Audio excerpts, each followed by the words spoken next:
My dear friends, a very warm welcome to you. It's a joy to have you to reflect with me on the Gospel of Matthew chapter 21, verses 33 to 45.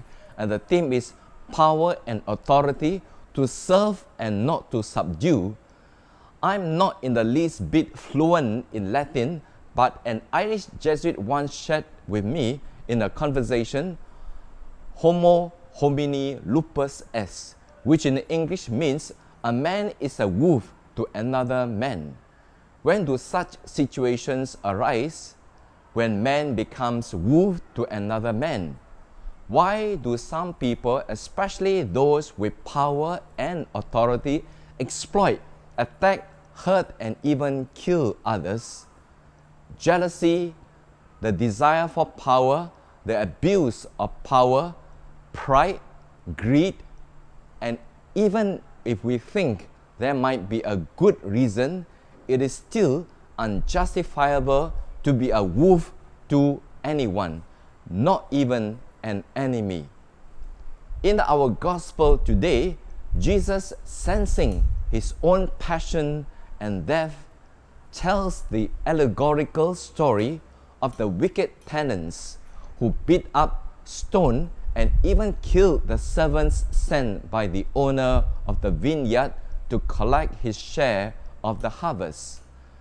Then the owner sent a larger number of servants to collect his dues, but the murderous tenants did the same to them as well.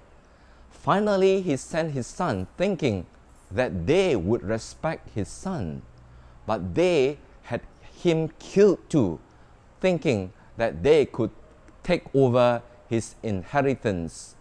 Then Jesus asked the leaders who were plotting to get rid of him, when the owner of the vineyard comes, what will he do to those tenants? As they were caught up in the logic of the story, they ended delivering their own sentence in their reply. The householder, they said, will severely punish those wicked tenants and entrust the vineyard to others who will deliver his share of the harvest fairly. Pope Francis points out the lesson clearly for us in his Angelus address on the 4th of October 2020.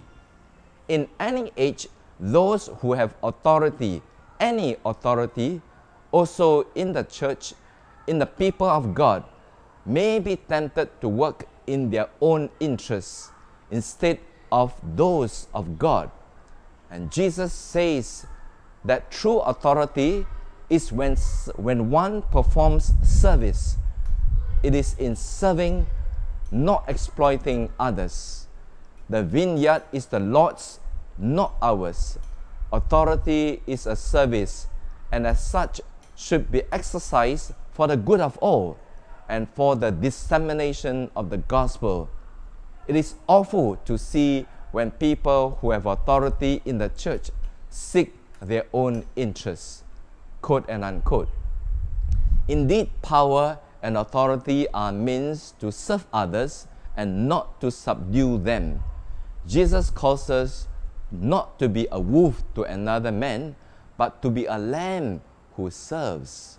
As Jesus was the lamb who laid down his life for his friends, we are his friends if we obey his commandments. And with that, my dear friends, I have two questions for reflections. The first is, when have I experienced moments I became a wolf to others? And second is, how can I tame the wolf in me to become a lamb? And with that, I invite you to pray the prayer of generosity together. Dear Lord, teach me to be generous. Teach me to serve you as you deserve, to give and not to count the cost, to fight and not to heed the wounds, to toil and not to seek for rest, and to labor and not to ask for reward, save that of knowing I do your will. Amen. And thank you, and may God bless over all of us. Have a good day.